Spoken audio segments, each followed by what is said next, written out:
Well, we have some marginal risks of severe weather in the northern plains over the next couple of days, and activity is picking up in the tropical Atlantic.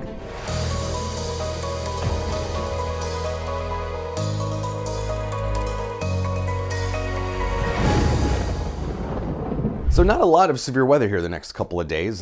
Mostly we're going to be talking about the first blasts of fall for some of the northern states here by the end of the week, but marginal risk for parts of Wyoming and Montana today. Main threats are going to be some downburst wind gusts and maybe some large hail as storms kind of pop up here in the afternoon hours here across portions of western Wyoming into Montana, and then these storms will kind of fizzle out. So not really expecting organized supercell type storms, but some downburst kind of wind gusts possible here in that damaging range of 60 plus miles an hour. And you can kind of see the models hinting at a little bit of that across Wyoming, but they are going to be fairly isolated. That risk will expand more and push eastward as we head into tomorrow and tomorrow night across the Dakotas, into Nebraska, and much of Minnesota. Again, just a marginal risk though, level on 1 out of 5. And the main threats, once again, are going to be potential damaging wind gusts, some of those quick downburst winds, and also maybe some large hail, 1 inch or larger. So not really a lot of excitement there. But here are thunderstorms popping up along this cool front as we head into late tomorrow. You can see across Nebraska into South Dakota and Minnesota, a broken line of storms, some of which could get strong. There is going to be a lot of dry air to work with though, so that's going to be a limiting factor for most severe weather.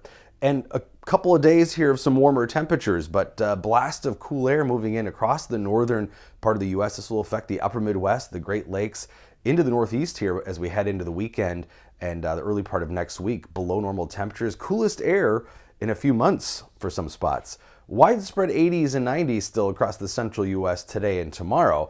But as we head into Friday, look at these high temperatures in northern parts of North Dakota, Minnesota, UP of Michigan, and around Lake Superior, only in the 50s and 60s, barely hitting 70 as far south as Chicago even. And that's going to set us up for a chilly overnight Friday night. Coolest temperatures for many of these areas since late May or early June.